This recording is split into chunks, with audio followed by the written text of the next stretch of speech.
Hey there. Welcome back to the Sleepy Dread. I'm Ollie, and I'm glad you're here tonight.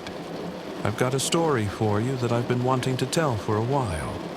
It's called The Empty House, and it was written by a man named Algernon Blackwood back in 1906. Blackwood was a master of this kind of thing. Not monsters, not gore, just wrongness. Places that feel wrong, air that feels wrong, silence that has too much weight in it. This is my retelling. The bones are Blackwood's. The words are mine. So settle in. Pull the covers up. Close your eyes if you like. And let's go somewhere we probably shouldn't. Jim had always been the sensible one in the family. The one who checked the locks before bed and kept a flashlight in every drawer. The one who smiled politely when someone brought up ghosts or premonitions, or things they'd seen in old houses. He didn't believe in any of it. He believed in drafts and settling foundations, and the tricks a tired mind plays on itself after dark. His Aunt Julia was the opposite. She was his mother's older sister, a tall woman in her late 50s, with sharp gray eyes and a way of moving through the world as though she were slightly amused by it. She'd traveled alone through places most people wouldn't go with a guide. She'd spent nights in supposedly haunted ruins across half of Europe. She collected the supernatural the way other women her age collected porcelain, with genuine enthusiasm and very little fear. She was also, Jim had to admit, the most interesting person he knew. It started at dinner, a Thursday in late October, the two of them eating roast chicken at her cluttered dining table, while rain tapped against the windows. Julia had been telling him about a house, not just any house, a particular house on a particular street, at the end of a row of otherwise ordinary brick terraces in a part of the city that had gone quietly to seed. The house had been empty for years, decades possibly. No one seemed to know who owned it. No one seemed to want to find out. The neighbors avoided it. Not dramatically.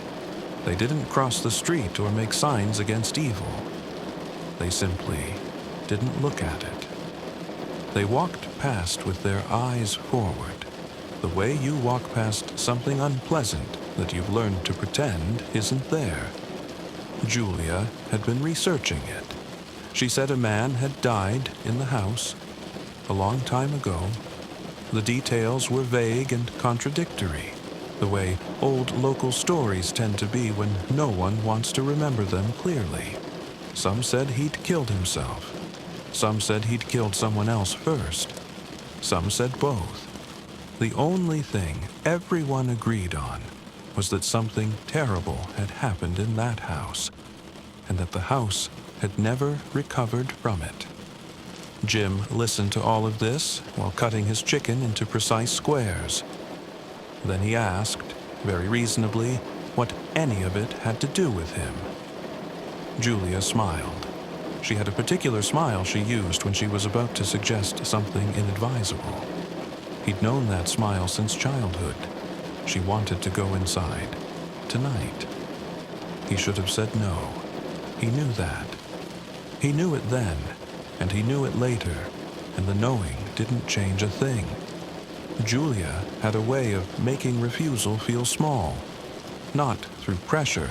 She never pressured anyone. Through sheer momentum. She was already standing, already reaching for her coat, already talking about candles and matches, and the spare key she'd gotten from the estate agent's office through means she declined to explain. And Jim, sensible, rational, draft-believing Jim, found himself pulling on his jacket and following her out into the rain. They took a cab to the edge of the neighborhood and walked the rest. Julia's idea. She said she wanted to approach the house properly, on foot, the way the house expected to be approached. Jim didn't ask what that meant. The cab dropped them at the corner of a high street that had closed for the night. Shuttered shops, wet awnings, a kebab place with its lights still on but no one inside. They turned down a side street, then another, and the city fell away behind them in layers. The traffic noise first, then the shop fronts, then the street lights thinning out until there were gaps between them, long stretches of pavement lit only by the windows of the houses on either side. Julia walked quickly. She carried a canvas bag with the candles, the matches, the key. She didn't look nervous. She looked the way she always looked before one of her expeditions, purposeful, bright-eyed, already somewhere else in her mind. Jim walked beside her and said nothing. The rain was light on his face. The air smelled of wet leaves and chimney smoke, the particular autumn smell of a city settling in for the night.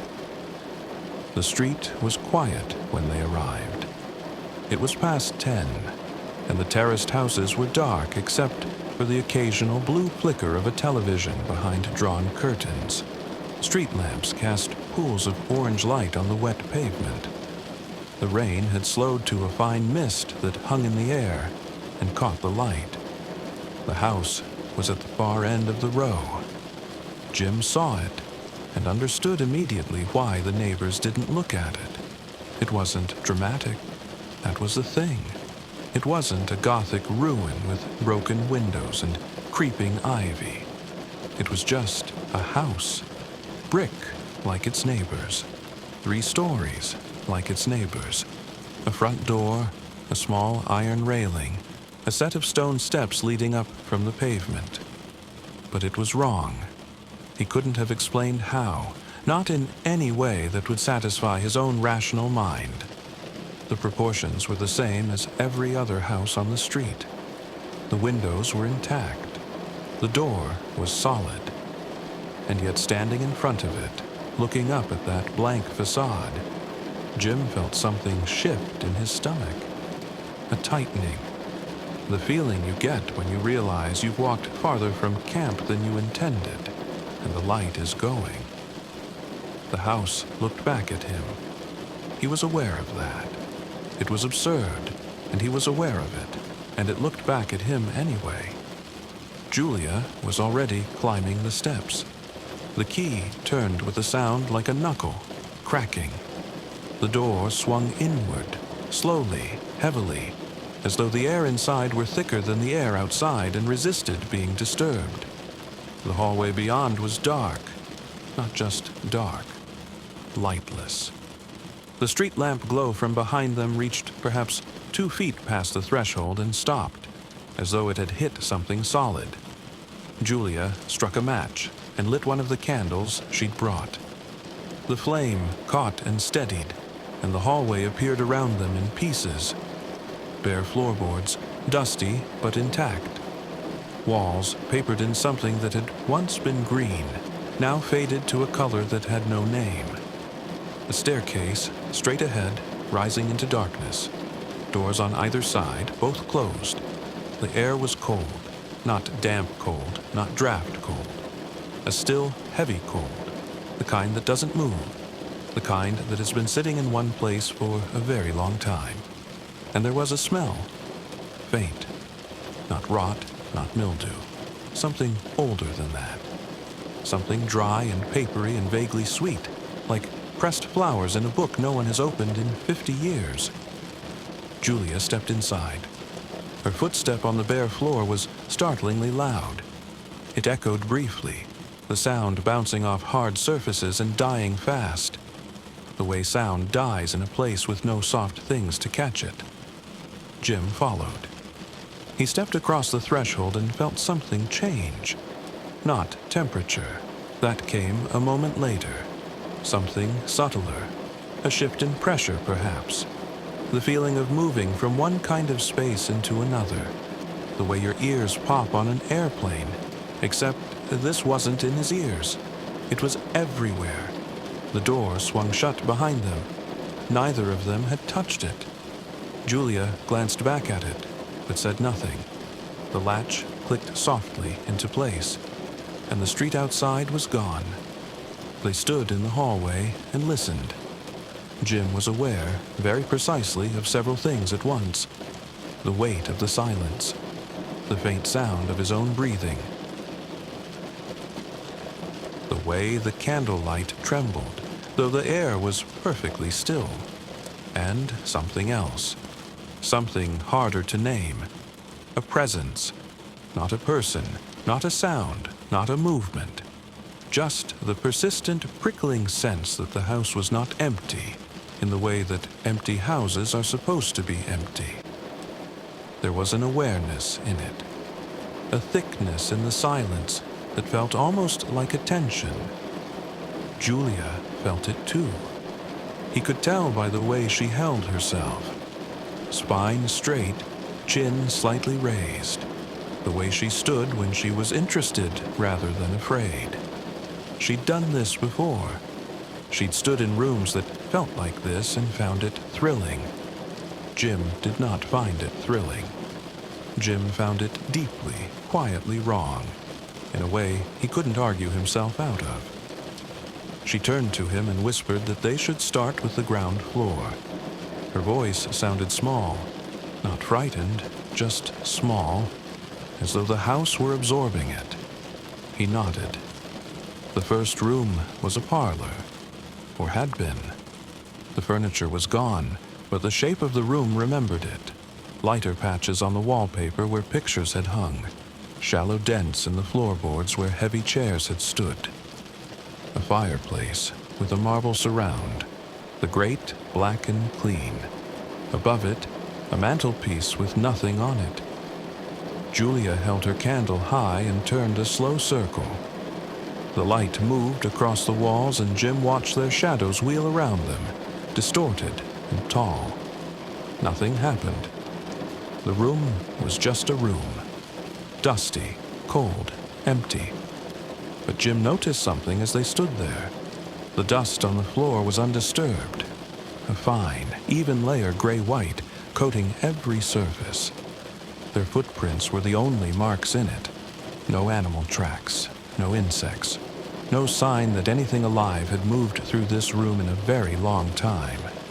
Houses collect life. Spiders, mice, beetles, the small creatures that move into the spaces we leave behind. This house had none, as though even they knew better. They moved on. The second room was a dining room, smaller than the first. A single window looked out onto what must have been a back garden, though the glass was so grimy that nothing was visible beyond a vague darkness. The wallpaper here was different. A pattern of small flowers, repeated endlessly, curling slightly at the seams where the paste had dried and let go. Nothing in this room either, just dust and silence and cold air. Julia lowered the candle and looked at Jim. In the warm light, her expression was harder to read than usual. She was enjoying this, he could see that. But there was something else underneath. A tautness, a readiness. She was listening with more than her ears. She whispered that she could feel it. The house. She said it was like standing in a room with someone who's pretending to be asleep. You know they're awake. You can feel them watching you through their eyelids. Jim wanted to tell her that houses don't watch. That houses are wood and brick and plaster, and nothing more.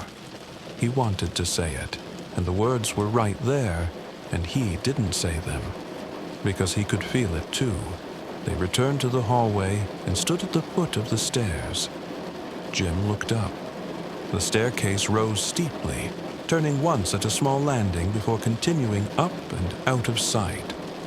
The candlelight reached the landing, but no farther. Beyond it was darkness, total and patient. He didn't want to go up there. It wasn't fear, exactly. It was something quieter than that. A reluctance. The feeling that going up those stairs would be crossing a line that he could not uncross. That the ground floor had been a foyer, a waiting room, and the real house, whatever the real house was, began up there. Julia was already on the third step. She moved quietly, one hand on the banister, the other holding the candle. Jim watched the light rise away from him and felt a brief, irrational surge of something close to panic. He put his hand on the banister and followed. The stairs creaked. Of course they did. Every stair in every old house creaks. But these creaks had a quality to them that Jim didn't like. They were too loud, too isolated. Each one rang out in the silence, like a word spoken into a cathedral, and the silence swallowed it and gave back nothing.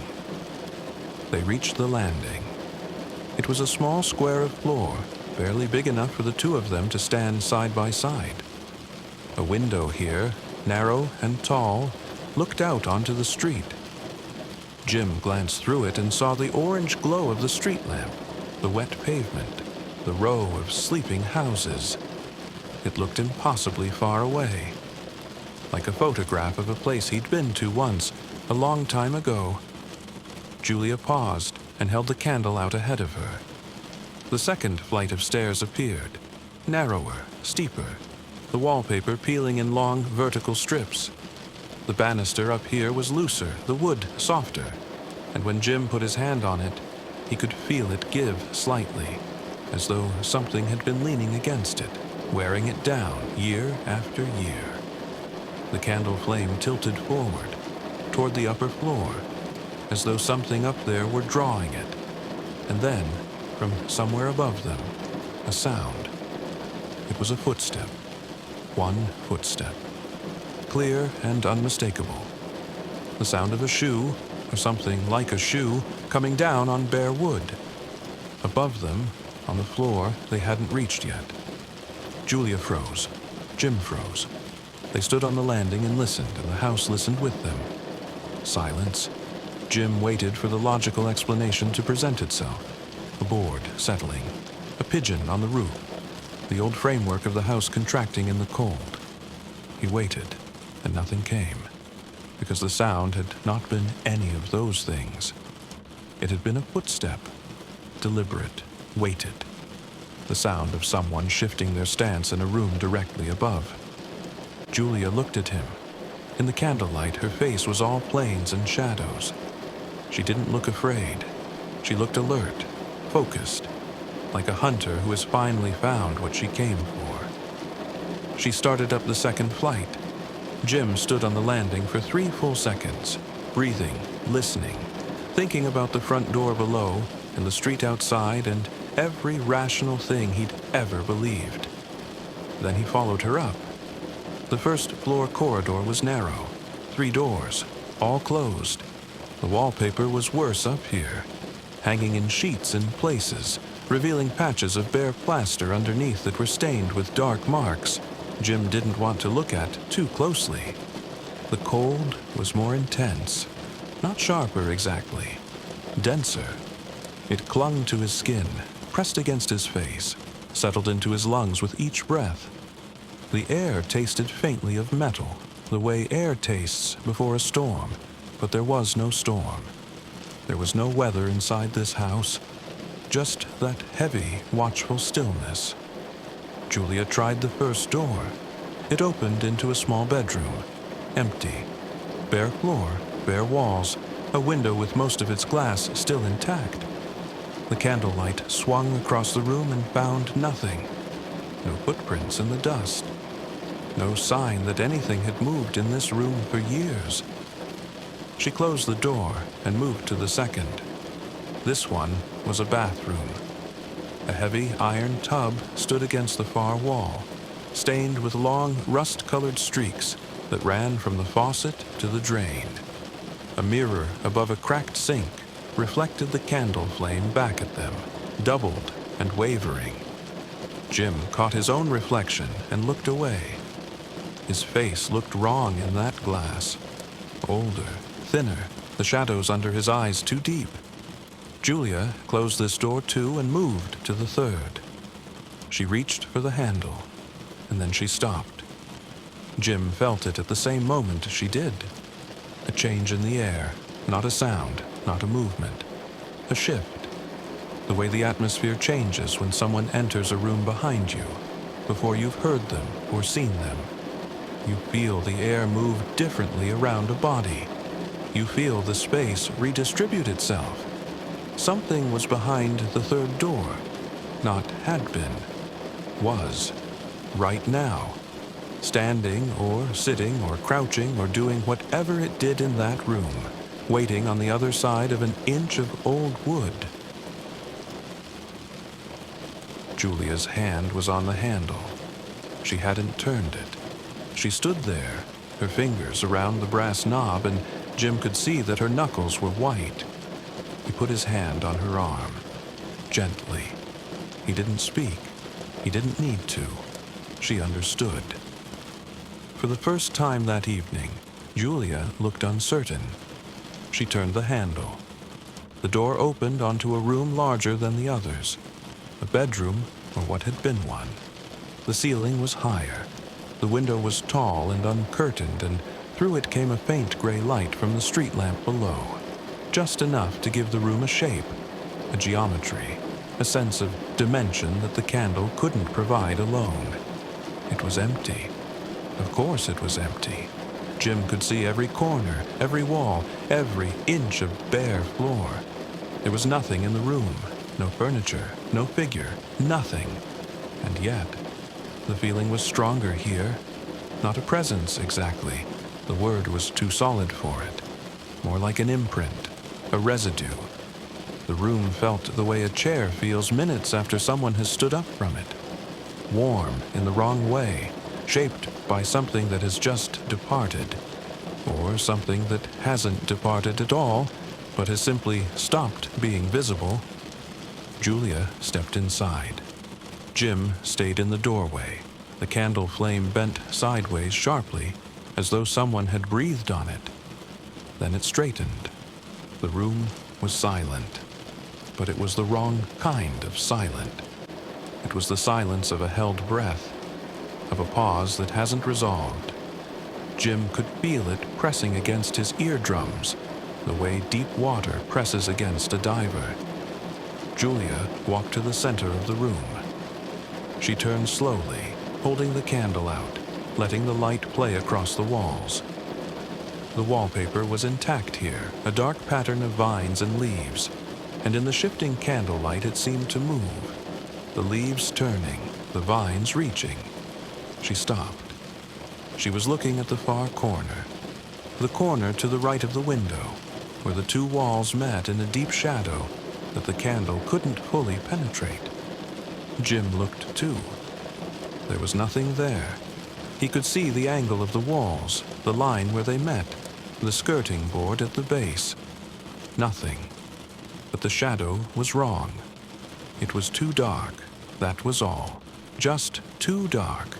The candlelight reached everywhere else in the room, the ceiling, the floor, the other corners. But this corner held its shadow the way a fist holds a stone. Dense, deliberate. A shadow with a substance to it, with a weight and a will. Jim stared at it. He stared at it, and the shadow didn't move, and he didn't move, and the house was silent. And in that silence, something was happening. Something was building. The air was changing, thickening, growing heavier by the second, and the candle flame was shrinking, not flickering, not guttering in a draft, but shrinking, as though the darkness were consuming the light from the edges inward. Julia took a step toward the corner. Jim said her name. His voice came out wrong, thin, strangled, barely his own. He said her name, and she stopped. And from the corner, something sighed. Not the wind, not the house. A sigh. Long and slow and terribly, horribly sad. It came from nowhere and everywhere at once, and it filled the room the way water fills a glass. And Jim felt every hair on his body stand up at once. Julia stepped backward. One step. Two. She was steady. He had to give her that. She was steady. But she was retreating, and Jim had never, in all the years he'd known her, seen Julia retreat from anything. The candle went out. Darkness. Total and immediate. The faint glow from the window was gone too. as though something had been drawn across it. Jim couldn't see his hand. He couldn't see Julia. He couldn't see the door behind him. He could hear her breathing, quick and shallow, 2 yards ahead of him in the black. He could hear something else. Footsteps. Soft. Slow. Not from above this time. From inside the room. From the corner where the shadow had been. 1 step. Then another. Slow and measured. The way someone walks when they're not in any hurry. When they know where they're going. When they know you can't leave. Jim couldn't move. His legs were locked. His hands were locked. Everything in him was locked down tight by something older and deeper than fear. His body understood something that his rational mind refused to accept.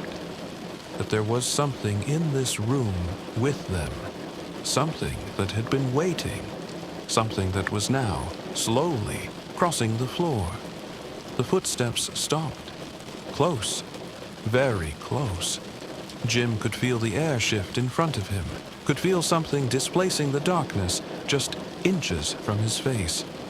The cold was unbearable now, a cold that went past skin, past muscle, past bone, into some deeper part of him that he hadn't known existed. And then, a smell.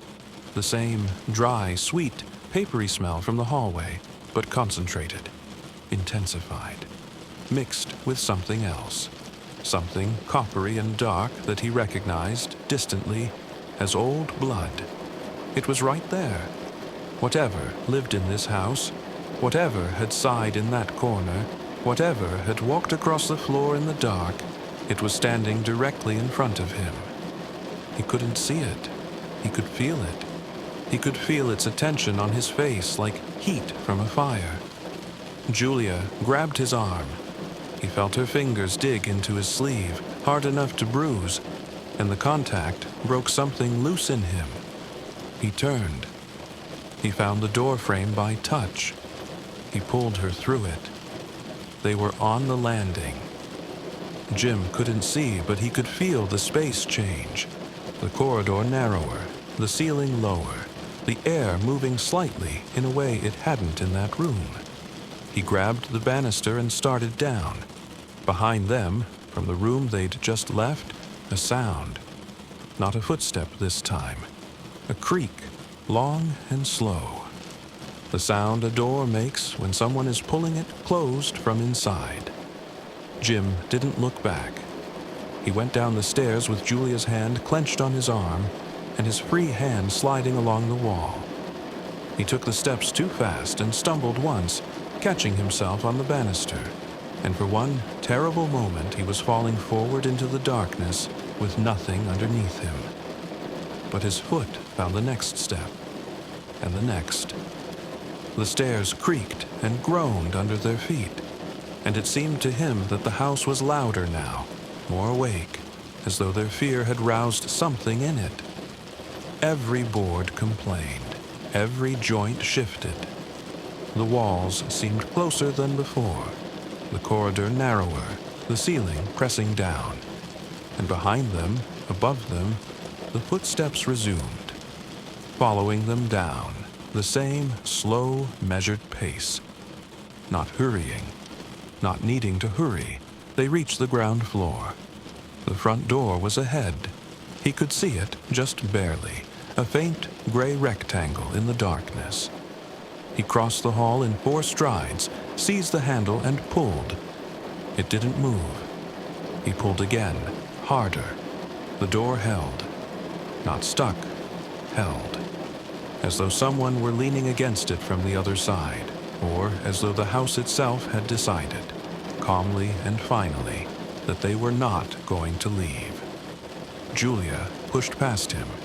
She took the handle in both hands and wrenched it sideways and downward, and something gave a latch, a lock, something, and the door swung open, and the night air hit them like water. They went through the door and down the steps, and didn't stop until they were on the pavement, under the street lamp, standing in the fine rain with the orange light on their faces. Jim's hands were shaking. His whole body was shaking. The night air was cold, but it was a different cold, a clean cold, a weather cold, the kind of cold that belongs to the world and has nothing behind it. He bent over with his hands on his knees and breathed. The pavement was wet and real beneath his shoes. The rain was wet and real on the back of his neck.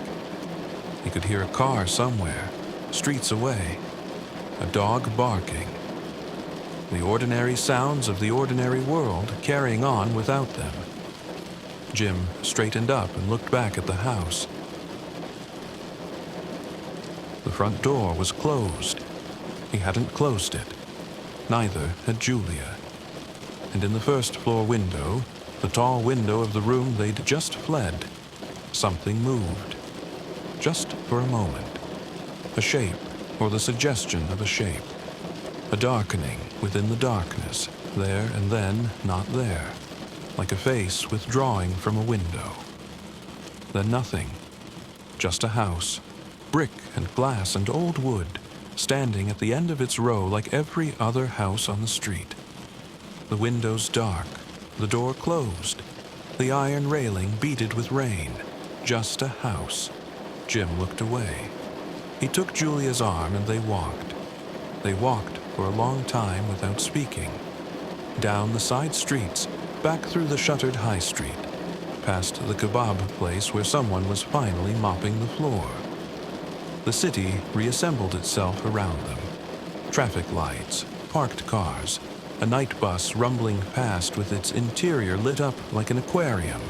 Ordinary things. The machinery of a world that runs on electricity and schedules and doesn't leave room for whatever they'd just experienced. The rain was heavier now, and it felt good on Jim's face, clean and cold and ordinary. The streets were empty. Their footsteps echoed between the buildings. Finally, Julia spoke. She said his name, and then she stopped walking, and he stopped too. She was shaking. Her hands, her arms, her jaw. Not from the cold. From something she was still holding down, still refusing to release. She looked at him, and her eyes were bright, and her face was very pale, and she said quietly that she owed him an apology. Jim didn't answer right away. He stood in the rain and thought about what he'd felt in that room.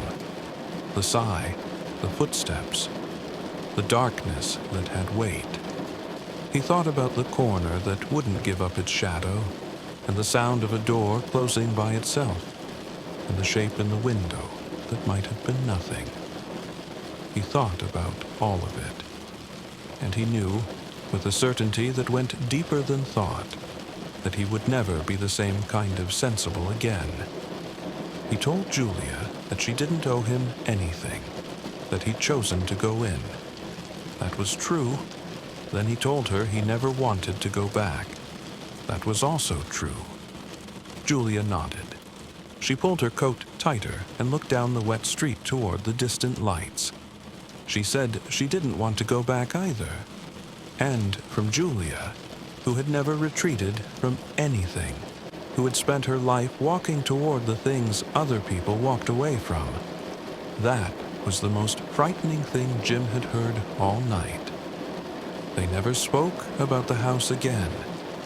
Not to each other, not to anyone.